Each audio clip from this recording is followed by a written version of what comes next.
about an hour, and then you start to get the numb bum. I don't know whether that's because I haven't got enough junk in the trunk. Hi guys, welcome back to the Turismo Diaries. Today we're back in the GT86 because this week marked the first anniversary of having this car for a year. So I thought now would be a really good time to do a video on some of the good, the bad and the ugly for anyone out there looking to take one on long term. Now this video will be quite random because I can't really do all of the good, all the bad and all the ugly in one go, because there are different bits on different parts of the car. So if we start externally, overall the colour has been a fantastic choice. I don't think I've seen another burnt orange metallic GT86 out on the road, so I'm happy with its exclusivity. I was a bit worried in the beginning with the contrast between the orange and the red interior accents, but there's been no issue at all, and in fact I think it's added more so to the character than anything. This being the facelift model, the front is far more aggressive styling, and I think the small changes in some of the details of the bodywork have been a fantastic change. Some of the things I like at the front include the GT86 logo in the headlights, a bit of a good attention to detail there. Some of the things I'm not a fan of are the bonnet badge. I think they could have used the GT86 badge which appears on the steering wheel. They missed an opportunity there, and I think with that badge they could have done it as a smooth badge, because at the moment the Toyota badge is done in the sort of T mark obviously, and it's very hard to clean in the gap, so they should have either done it flush or with a GT86 badge. Come around to the side vents, whilst I prefer them to the piston logo from the previous pre-facelift model. I thought that was a bit tacky. What they've done is just put on a very fussy looking vent that doesn't, and the lines don't really line through with the bodywork. So whilst it looks better, I think if you look at it in a bit more detail, it's hard to see why they chose the lines they did. So I think they could have improved that drastically. But the alloy wheels, I think the wheels are better than the previous car. The one thing I would say is I'm not a fan of two-tone, this diamond cut with a black background. I'm not really a fan of that. These particular wheels are quite hard to clean. The silver part is almost ribbed, which is very good at trapping and collecting dirt, almost as a catalyst for any grime off the road. And unless you're cleaning them on a weekly basis, when you come to do like a big monthly wash or whatever, it's actually really hard to really get in there and scrub, and you almost fear of scratching that silver paint. I'm almost tempted to go with the all gloss black Pro Edition wheels just to make life a bit easier. Coming around to the back, again the rear lights I prefer much more than the previous regime. The previous ones had like chrome, and I think that was quite old fashioned, similar to the sort of Lexus style lights. Again, you know, that was very early 2000s, so I'm happy they've done away with that. These are much more refined design. Something on the rear that I haven't quite liked is, as you only open the boot, you've got where the boot hinge is, you've got the cap over the rear lights. It's another trap for grime, and again, unless you're cleaning that every time you're washing it, which I recommend you do, the car, you almost want to take the headlight off to make sure you're getting everything that falls down the back. So again, it's something that I'm not quite sure about whether it drains to the bottom. It's just something that I would say keep clean all the time. Just one more thing on the exterior styling, it's very picky, but with the belt line that runs along the side of the car, where it terminates to the rear into the sort of rear window, the rear side window, it's very odd. You know, you've got a very nice sort of triangular shape, and it's a shame that the belt line wasn't taken into that extent. It's just sort of finishes halfway along that window, so it's very odd piece of design. I'm sure there's a very good reason, but again, it's just something I've just noticed, and I thought they could have finished it in a much more conventional way. The interior, again, not much change from the previous facelift version of the car, but overall on this particular model, I've enjoyed it every single day. I think what adds to that is the fact that I've got the red leather inserts on the seats and the red stitching. It adds a bit more character to the car, and it creates a nice contrast to the orange metallic paint. In a world where cars seem to be black, silver, white, with all black leather, it's just nice to have that difference, and I say something to look forward to every day. Every time you're driving, it feels like a very nice place to be. The climate control settings, I mean, everything on the centre console is to do with your climate control. and the sat nav is high up as well, very visible.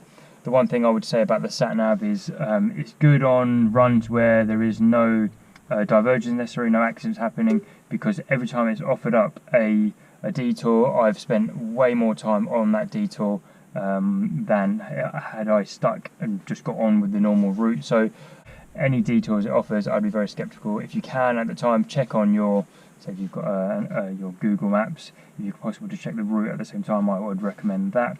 One of the sort of downsides is there's nowhere really to put your phone. I've got the optional centre leather armrest. I think without that there would be a much more presentable place to put your phone. But with that shut, it's a bit awkward because it's quite far back. You've got the button to release it just here, so you have to get in an awkward position. So if you want to reach over your phone, it's likely to be on the seat. If someone sat there, who knows? I mean, I use this car as a daily to get to work and back. Very rarely have I got a passenger next to me, so hasn't been a dilemma just yet.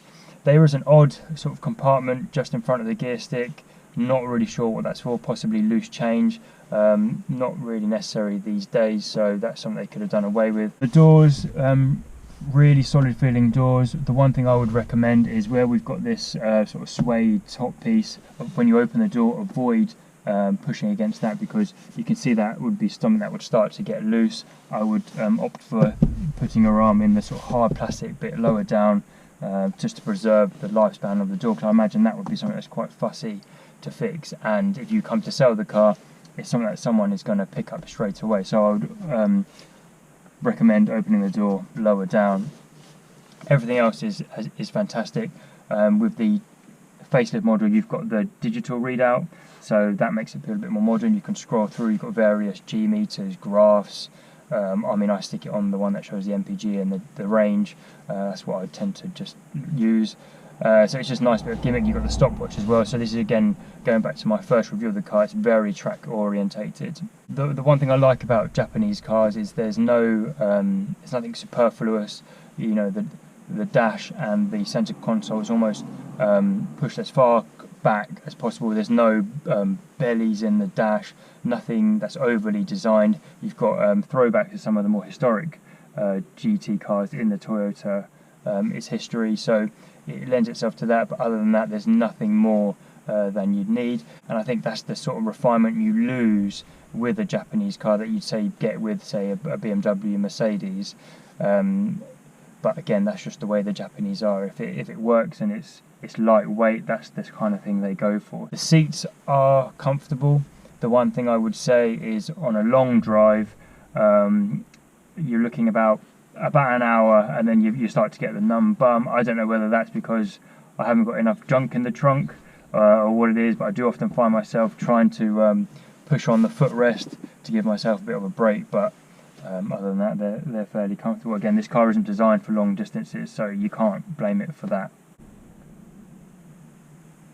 Just some other bits and pieces that I noted down in the year. The windscreen is quite short, and it's also quite steep.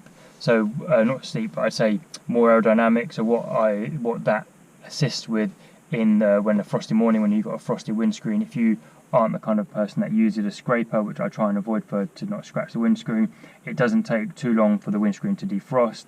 Usually whack it up to around 20, and then within about 4 minutes you've got a windscreen that you can then just flick the wipers on and it will clear it. It does have a quirky feature. It's called glass of water.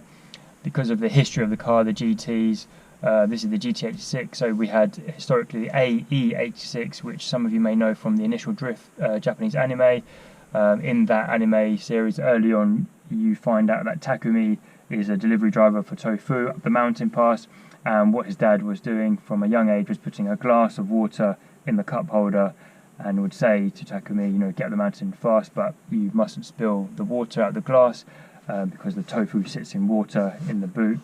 It's more to just try and get him to become a quality driver, and you've got this feature on here which essentially is just a reskin G meter, and as you drive along it shows you how many millilitres of water you're spilling. So I think that kind of thing just shows the kind of Japanese sense of humour, their attention to detail, and the sort of how proud they are of their history, and they don't really forget. They don't forget things like that. Right, I think that's enough chit chat about the interior. Let's go for a drive and I'll tell you a bit more about the service that I just had on this car. So in the last year I covered around 6,000 miles, which was a mixture of mostly dual carriageways, some in-town driving, and then motorway driving. I'd say the most comfortable road to be on is probably, obviously it's a motorway, nice smooth road. However, if I'm on the motorway, I'm usually on it for about an hour to an hour and a half. And I say, as I pointed out earlier on, these seats are comfortable for the sort of day-to-day running of country lanes, maybe a 20-mile trip. Anything more than that, over an hour, you're going to get a bit of a numb bum.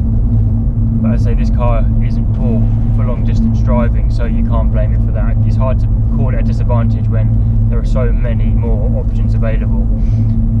Fuel wise, been very good. I've achieved about 38.7 miles per gallon. The only advice I'd give, if you stick to the speed limits, avoid harsh acceleration, harsh braking, you're going to get really good figures. As soon as you get a bit enthusiastic with your right foot, it's going to plummet, and it's going to plummet very quick. The downside to that is obviously you're using more fuel, but the fuel tank is very small, averaging around 350 miles to a tank. I've seen it get to around just over 400 miles, but that's with mostly motorway driving. So again, it's a car you want to have a bit of a blast in on a country lane, but you will soon realise that it's no good for your fuel consumption. Being a boxer engine, it's going to throw fuel into the pistons, and it's going to that red arrow is going to start to drop very quickly. So as a daily driver, I want to try and keep it economical, so my recommendation is just drive like a sensible person, really. So the service, that was the third service I had carried out on the car. There was already 2 stamps prior to me owning this car, so it was my first service, but it is the third stamp in the book. The car is so new and still within the Toyota warranty. I want to maintain that nice stamped book, obviously for reasons of value, and I just want it to be kept tip-top condition. Toyota charged £395 for that, and that includes everything, parts and labour, and they even topped up the washer for the windscreen wipers. I give them top marks, 10 out of 10 for the service. They were I had to change the appointment a couple of times, and they were very accommodating of that, no charging for that at all. So yeah, very nice people to deal with.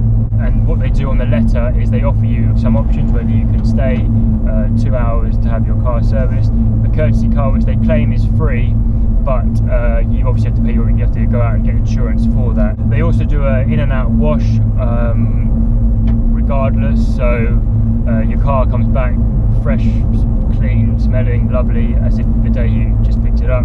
So yeah, faultless, really. One thing I didn't like was they only topped up the engine oil.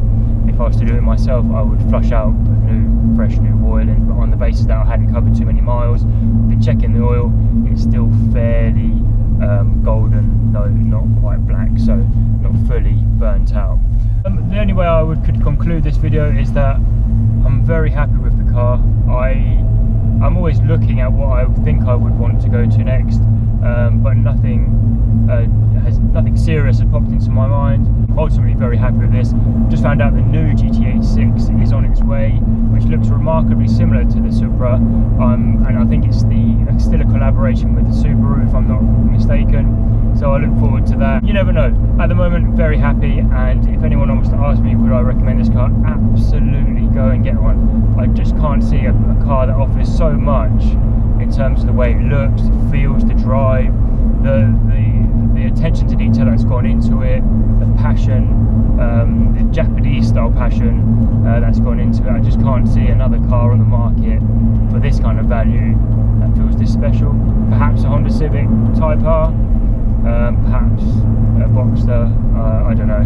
But for me, I just love the Japanese way of things, the way of doing things, simplicity and reliability, touch wood. So ultimately, yeah, just don't hesitate, go out and get one. Well guys, I think that's everything I needed to say in this video. If you've got any questions, drop a comment in the comment section below, and I'll do my best to answer your questions. Don't forget to hit the like button, subscribe to the channel if you're not already a subscriber, and I will see you in the next one.